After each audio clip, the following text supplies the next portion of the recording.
La afirmación es fundamental. Se encuentra debajo del bautismo, de la confesión y de cada viga estructural de la doctrina cristiana. Jesús de Nazaret era Dios, no un mensajero de Dios, no ungido por Dios, sino Dios mismo en forma humana, coeterno con el Padre, segunda persona de una deidad trina. 2000 años de religión institucional descansan sobre esa afirmación. Muy pocas personas han sido animadas a examinar si las fuentes primarias realmente la respaldan. Cuando dejas de lado los credos y traes la pregunta a la luz de los textos más antiguos, no la interpretación teológica posterior, sino las palabras reales atribuidas a Jesús y los primeros testigos de su vida, el cuadro que emerge es considerablemente más complicado y considerablemente más revelador.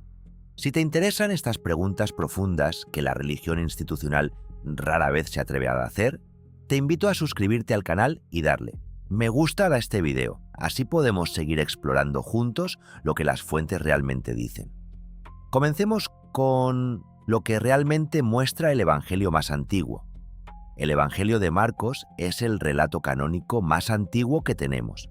La mayoría de los estudiosos fechan su composición aproximadamente 40 años después de la crucifixión, escrito en griego para una audiencia no palestina, sin acceso directo a los acontecimientos que describe.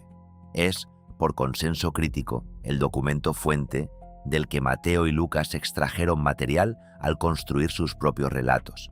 Y en el retrato que Marcos hace de Jesús, no hay ninguna afirmación de divinidad.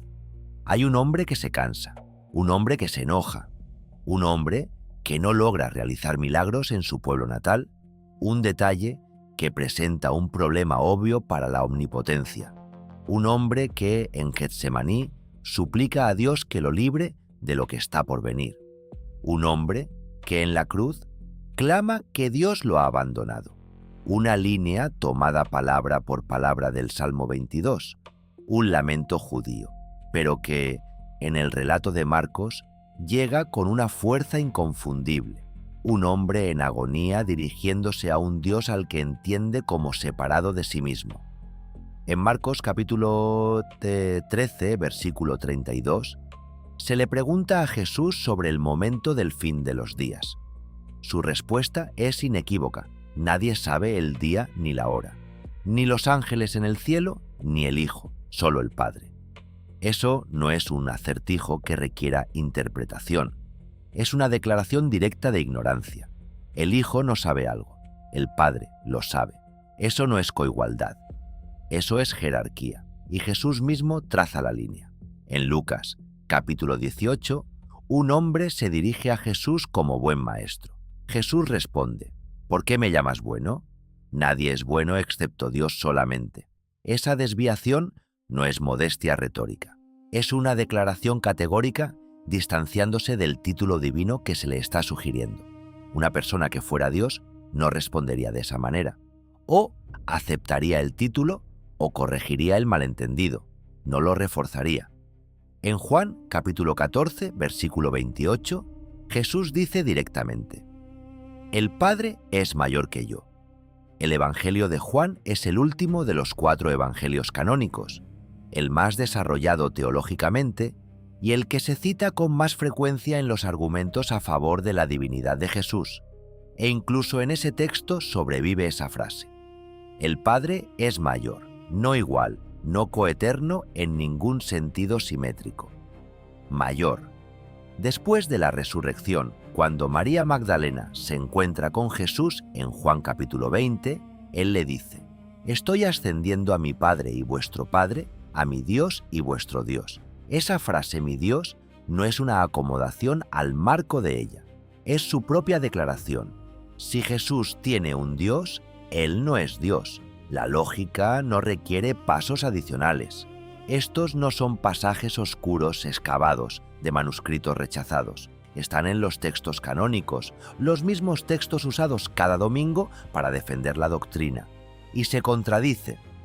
Antes de continuar con la siguiente parte, si este análisis te está haciendo pensar, deja un me gusta y comparte en los comentarios qué pasajes te han llamado más la atención hasta ahora. Tu perspectiva enriquece esta conversación.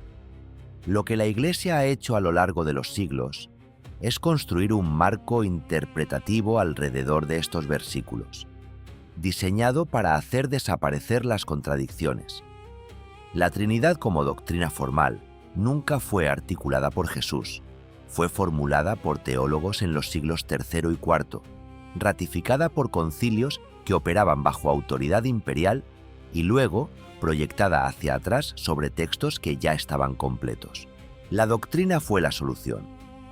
Los textos no fueron la fuente.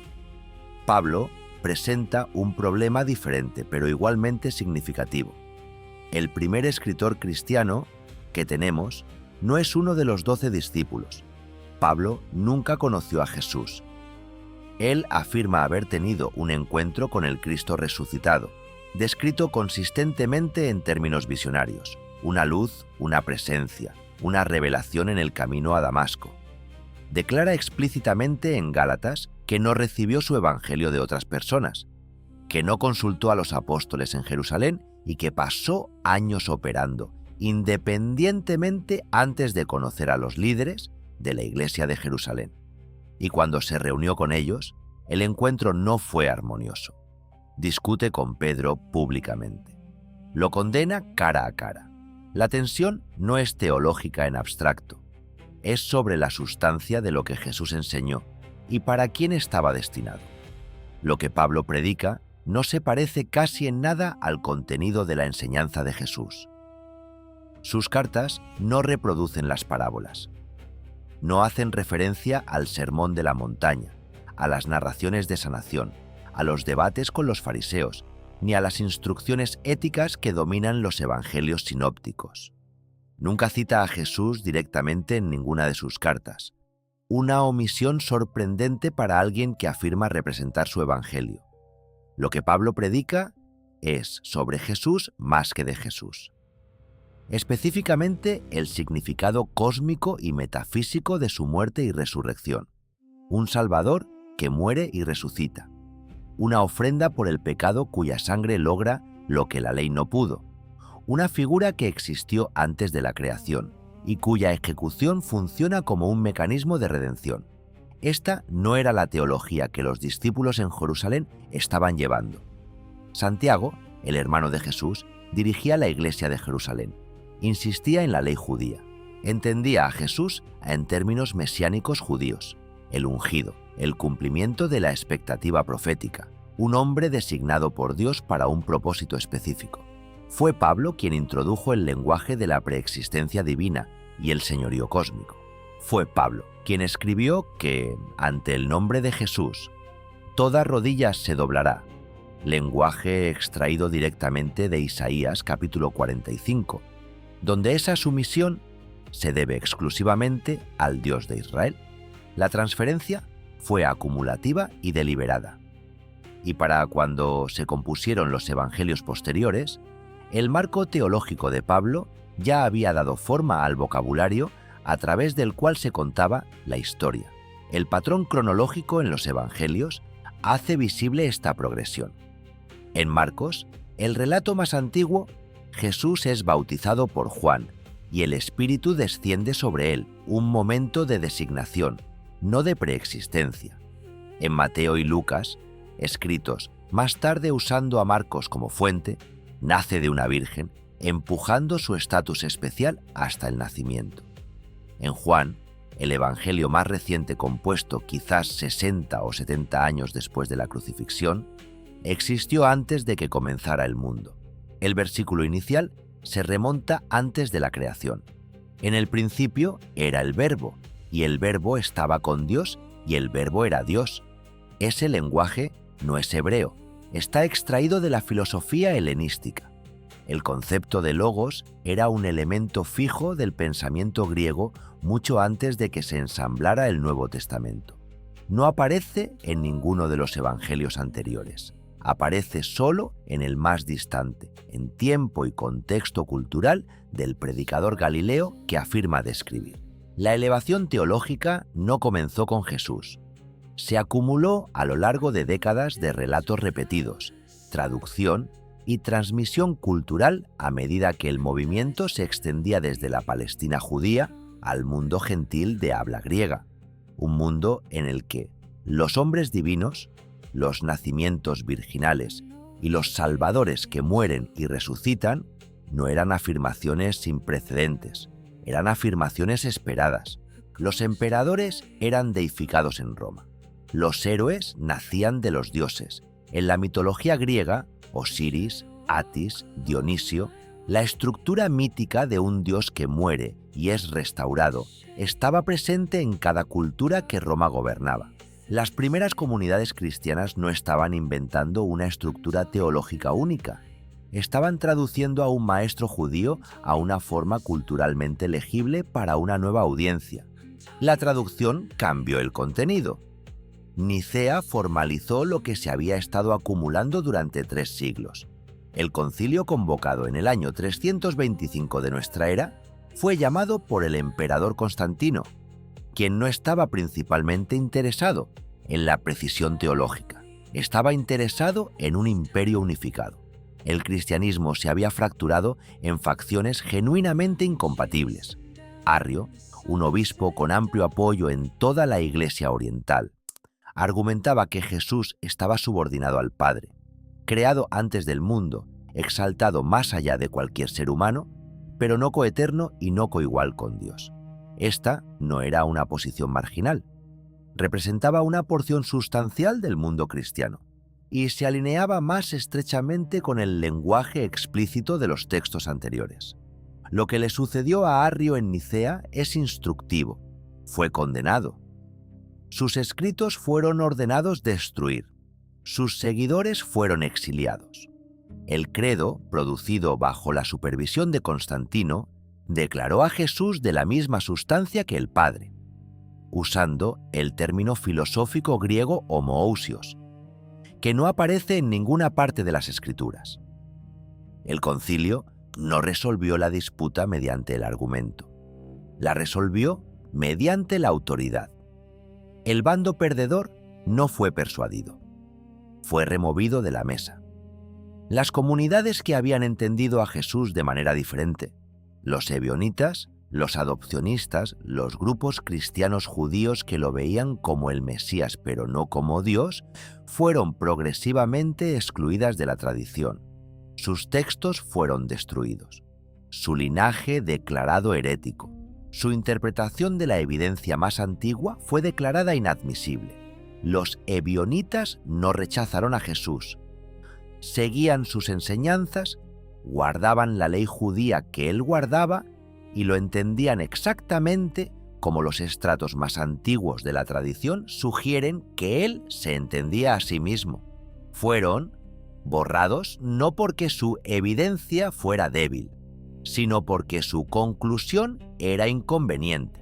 Solo requiere la disposición a mirar lo que las fuentes realmente dicen en lugar de lo que siglos de interpretación institucional han superpuesto sobre ellas, y lo que las fuentes más antiguas dicen antes de la elaboración teológica posterior, antes de los concilios y los credos, es que las personas más cercanas a Jesús en el tiempo no lo entendían como Dios. Lo entendían como un hombre elegido por Dios. La distinción fue borrada sistemáticamente porque era estructural para el edificio construido sobre ella. Quítala, y la pregunta de qué enseñó realmente Jesús y qué podría exigir realmente seguirlo, se convierte en tuya para examinar sin una institución que se interponga entre tú y el texto. Siempre lo fue. Si has llegado hasta aquí, tu interés genuino significa mucho. Si aún no te has suscrito, considera hacerlo. Y déjame saber en los comentarios desde qué país nos acompañas y qué tradición religiosa moldeó tu forma de ver estos temas. Hay una dimensión más de este problema que la Iglesia ha desviado consistentemente: la historia textual de la Biblia misma. Los manuscritos de los que se traducen las Biblias modernas no fueron entregados intactos. Fueron copiados a mano a lo largo de siglos por escribas que no eran transcriptores neutrales, eran creyentes. Algunos cometieron errores accidentales, otros hicieron cambios deliberados, armonizaciones, aclaraciones, adiciones diseñadas para alinear pasajes ambiguos con la teología ya dominante en su comunidad. La ciencia de rastrear en estos cambios se llama crítica textual y ha sido practicada por estudiosos dentro y fuera de la Iglesia durante más de 200 años. Lo que ha encontrado en el caso de los pasajes que tienen que ver con la divinidad de Jesús es un patrón. La fórmula trinitaria más directa en el Nuevo Testamento, la llamada coma joánica en Primera de Juan capítulo 5 versículo 7, que nombra explícitamente al Padre, al Hijo y al Espíritu Santo como tres que dan testimonio en el cielo, no está presente en los manuscritos griegos más antiguos. No aparece en el texto original. Fue insertada por escribas en el período medieval y ahora se reconoce como una interpolación en las notas textuales de prácticamente todas las traducciones bíblicas eruditas serias. La declaración bíblica más inequívoca de la Trinidad es una falsificación. El final de Marcos presenta un problema paralelo. Los versículos que describen las apariciones posteriores a la resurrección de Jesús, los pasajes en los que comisiona a los discípulos y asciende, no aparecen en los manuscritos más antiguos de ese evangelio. Fueron añadidos más tarde. Lo que contenía el final original de Marcos era el descubrimiento de una tumba vacía, un grupo de mujeres asustadas y silencio, sin Jesús resucitado, sin aparición, sin instrucción. Esa era la historia. Todo lo que siguió fue añadido por alguien más, y las adiciones son visibles en la tradición manuscrita para cualquiera que mire. El patrón no es incidental.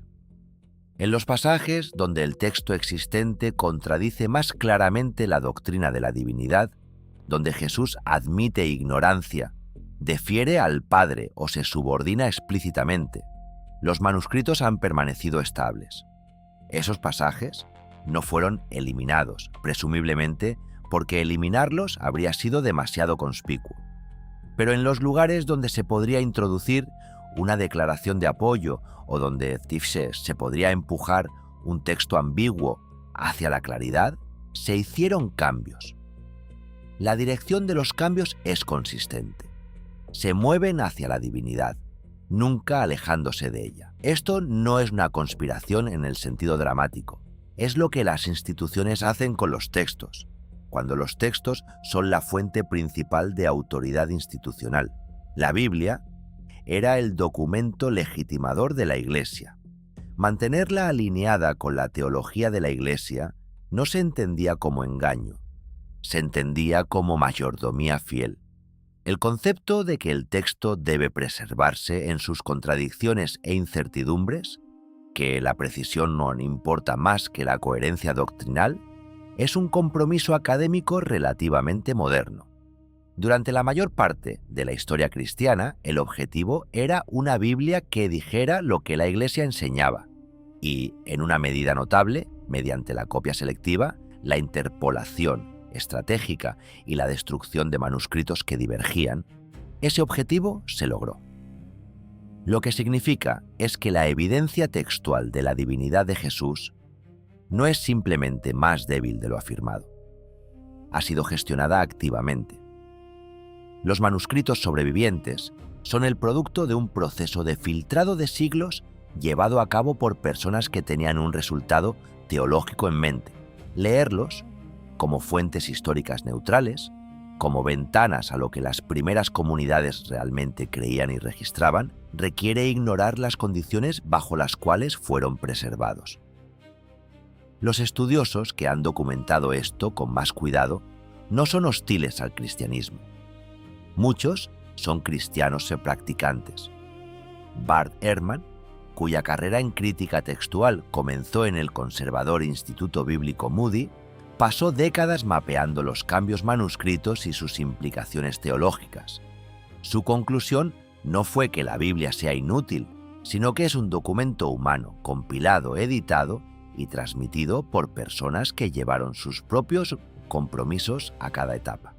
Eso es algo diferente de lo que la Iglesia ha enseñado y es importante para la cuestión de la divinidad, porque si la base textual de esa doctrina ha sido moldeada por aquellos que necesitaban que dijera algo en particular, entonces La confianza con la que se afirma requiere revisión. Nada de esto resuelve las preguntas más profundas. No te dice si hay un Dios, si Jesús fue una figura moral significativa o lo que cualquiera de esto debería significar para una persona que vive ahora. Esas siguen abiertas. Lo que sí hace es establecer que la certeza institucional con la que se ha declarado la divinidad de Jesús, la certeza que se impuso en Nicea, que quemó textos alternativos, que insertó versículos faltantes, que excomulgó y exilió a todos los que leían la evidencia de manera diferente, no es una certeza que la evidencia respalde. Los primeros seguidores de Jesús no creían que Él fuera Dios. Los textos que Él dejó, leídos sin el andamiaje interpretativo construido siglos después, no dicen que Él fuera Dios. Los concilios que lo declararon Dios lo hicieron por votación, bajo presión imperial, y pasaron los siguientes 2 siglos haciendo cumplir esa votación por la fuerza. Y los manuscritos que ahora llevan sus palabras han sido manejados en algunos lugares, por personas que sabían lo que necesitaban que dijeran. Nada de eso requiere abandonar la figura. Un maestro judío del primer siglo que predicó justicia para los pobres, confrontó la corrupción religiosa y fue ejecutado por el Estado por ello. No necesita ser Dios para importar. La insistencia de la Iglesia en que debe serlo, en que el mensaje ético solo es válido si está respaldado por una transacción cósmica, siempre ha tenido más que ver con la autoridad institucional que con lo que Jesús realmente dijo. Sus enseñanzas registradas no requieren divinidad para tener peso, requieren compromiso. Eso es lo que la Iglesia reemplazó con la creencia. El trabajo más difícil de comprometerse realmente con lo que Él dijo. Examinar si es verdad y decidir qué hacer al respecto. La creencia es más fácil de gestionar que el juicio. Una congregación que cree no necesita pensar. Una persona que se compromete no necesita una congregación que le diga lo que significa el texto. La evidencia siempre ha estado disponible, en los silencios, en las oraciones que no tienen sentido si Jesús es Dios, en la ignorancia que Él admite, en la sumisión que Él modela en los textos, destruidos para mantener la alternativa fuera del alcance, en el versículo añadido a un manuscrito porque el original no decía lo que la doctrina requería. La pregunta nunca fue si la doctrina podía defenderse. Puede serlo con suficiente esfuerzo interpretativo. La pregunta es si la defensa es fiel a lo que las fuentes realmente muestran. Y la respuesta honesta, desde el Evangelio más antiguo hasta el último concilio, es que no lo es. Lo que las fuentes muestran es un hombre específico, ubicado, históricamente situado, cuyos seguidores lo convirtieron en algo que él no afirmó ser, por razones que tenían tanto que ver con el imperio como con la fe. Ese hombre todavía habla en los textos, si estás dispuesto a leer más allá de las capas construidas sobre él. Lo que dice no es complicado. No requiere una trinidad, un concilio o un credo. Requiere atención a los pobres, honestidad sobre el poder y la negativa a confundir la religión institucional con lo que afirma representar. No fue el primero en decirlo, no fue el último, pero lo dijo a un costo y eso, más que cualquier doctrina ensamblada después, vale la pena considerar. Si este video te ha hecho reflexionar, te agradezco profundamente que lo compartas con alguien que tú creas que también necesita escuchar este mensaje, que te suscribas si aún no lo has hecho y que dejes en los comentarios tu opinión sincera. ¿Qué pasaje te impactó más? ¿Habías escuchado antes sobre estas inconsistencias en los manuscritos?